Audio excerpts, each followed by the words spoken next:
social media's role as an accessible and popular medium of communication couldn't be missed in today's increasingly digital and interconnected world. This is a good enough reason for the government to maintain its presence on these platforms as a way of expanding its current approaches to public engagement.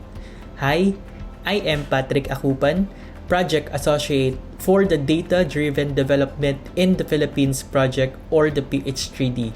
Welcome to the second module of our Pride series on social media. We learned in topic 9.1 what digital communications is all about.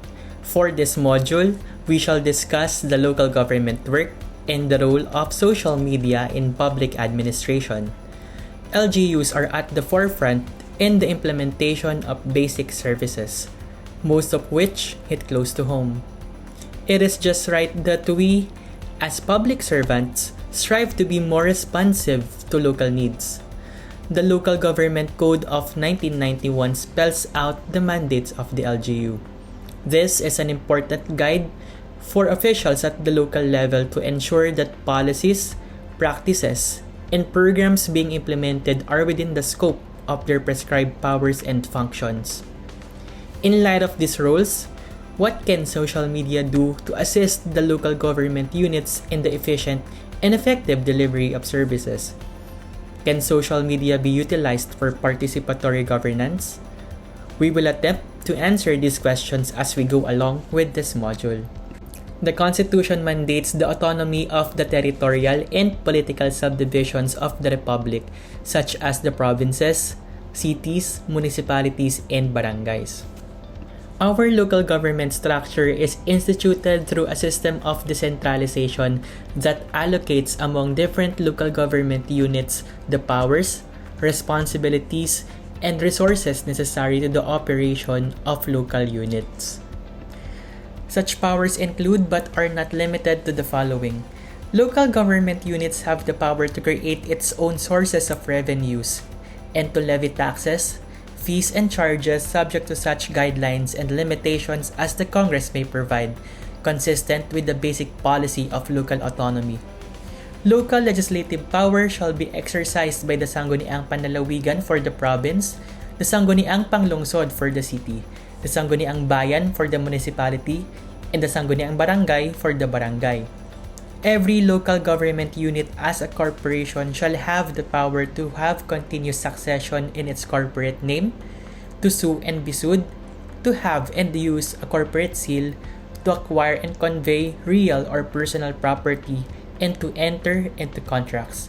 Lastly, LGUs have the power to exercise general supervision and control over all programs, projects, services, and activities in their jurisdiction. This will enable LGUs to attain their fullest development as self-reliant communities and make them more effective partners in the attainment of national goals. LGUs shall likewise exercise such other functions and responsibilities as are necessary, appropriate, or incidental to efficient and effective provision of the basic services and facilities enumerated herein. This include agriculture, health and social welfare, maintenance of public works and highways, and environmental protection. It is for these reasons that LGUs are said to be governments of the parts of a nation. In unitary states like the Philippines, the national government exercises supervision over local governments. Simply put, needs in the local areas fall under the responsibilities of their local chief executives. This entails assessing the different levels of local government on the availability of resources, their leadership potentials, and administrative capabilities, opening up spaces for partnerships, participation, and volunteerism might do LGUs good. Partnerships are fueled by mutual trust. We trust when there's honesty and respect.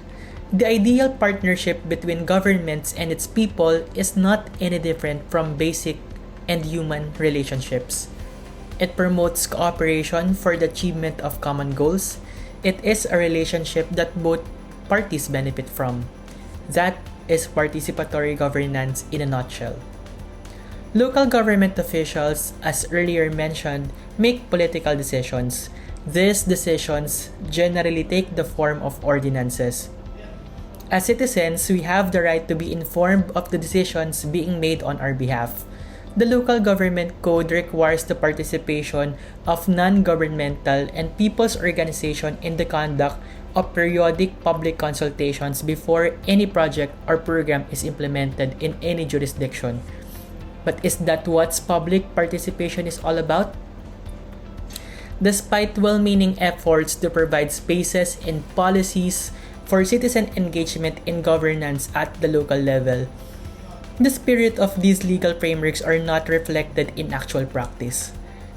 It is thus incumbent upon LGUs to strengthen citizen participation in governmental processes. For one, the use of technology in governance, particularly in the area of citizens' engagement, is not fully maximized. Let us begin with social media. Governments start seeing social media as a fast emerging tool for various public administration activities, not only for informing citizens, but also for enabling participatory governance. It has the potential in enhancing the openness of the public sector for new forms of accountability and building citizens' trust in governments. Social media presence and activity is no longer a question of choice for most governments. It is what government do with social media that makes the difference. There is not a single best model for the government's use of social media. Different communities have different needs, and their leaders, different priorities. It usually takes one or several brainstorming sessions to come up with a good content or social media plan. To get us started, here are some guide questions. What are the biggest problems of my community? What are the solutions at our disposal? How can citizens help in addressing these problems? These questions require factual and evidence-based answers, so it would be good to have access to your LGU's data and reports. Social media management requires not only digital skills, it also requires one to be analytic and strategic. 3 words: educate, engage, organize. As the physical, digital, and biological worlds continue to converge, platforms such as social media will increasingly enable citizens to engage with governments, voice their opinions, coordinate their efforts, and even circumvent the supervision of public authorities. Challenging as it is, government has the prime duty of serving the people. Opening up likewise opens spaces for scrutiny. These instances were mostly frowned upon for obvious but understandable reasons.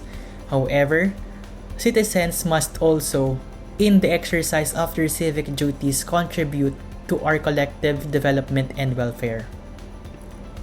Government social media platforms should first and foremost be platforms for public education.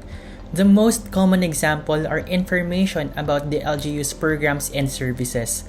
The Public Information Office exists for this purpose. It also facilitates the local government's communication with the media and other government organizations. It is the public relations arm of the local government. Not all social media posts should come from the PIO though. Departments or units internal to the local government may of course create their own accounts. It is advisable to maintain uniform branding guidelines and messaging across all social media platforms linked to the concerned LGU to avoid confusion or worse, contradictions.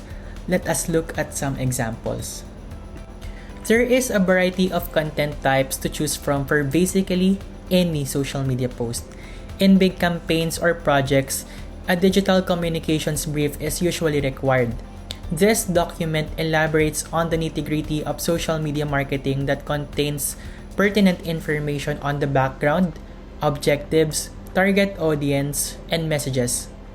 Details on the requirements and deliverables, time frame, and creative inspirations are also expected in a Digicom brief. Process vary on a case-to-case basis. Luckily for government users, preparing an elaborate plan is mostly optional. The advantage that public sector has over the private sector is found in their respective motives. One voice intends to serve, the other intends to sell.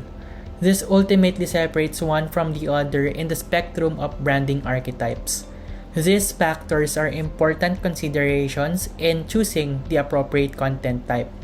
The next slides will show us how content marketing is being applied in the context of public service. For general updates on program activity and project or PAPs, some of the commonly used content are press releases and social media updates.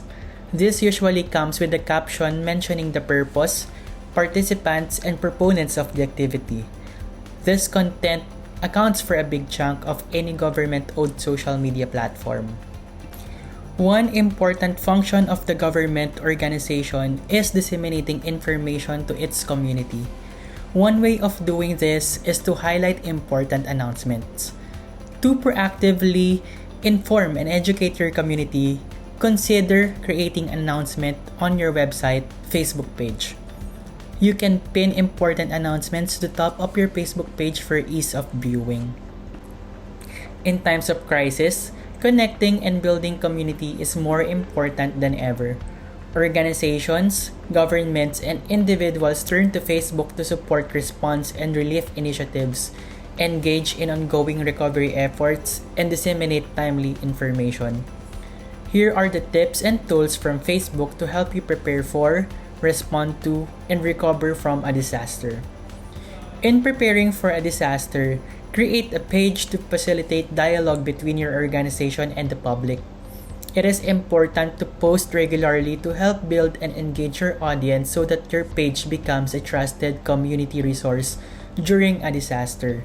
You can accomplish this by developing a posting strategy that achieves the following: promote and supports emergency preparedness and awareness activities, provide timely updates to followers on the status of potential disaster, educate followers about the roles and responsibilities of first responders on the ground, and increase community engagement and address misinformation.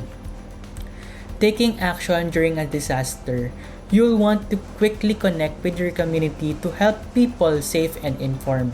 By helping tell a story of what is happening on the ground, you can provide followers with timely and accurate information of unfolding events.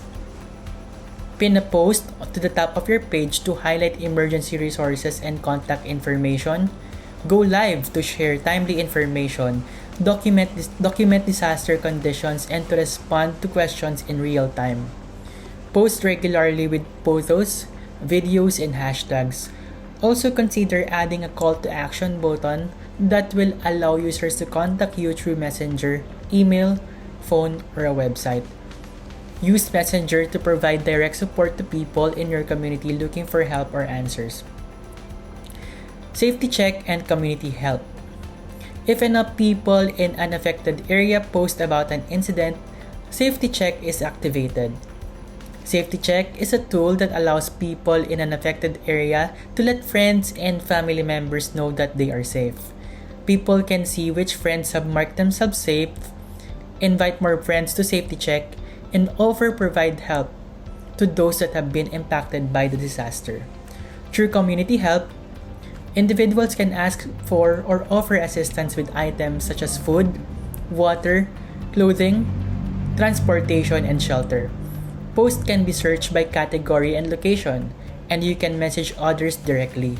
This makes it easier for people to find the help they need from their neighbors, friends, nonprofits, first responders, and the government organizations.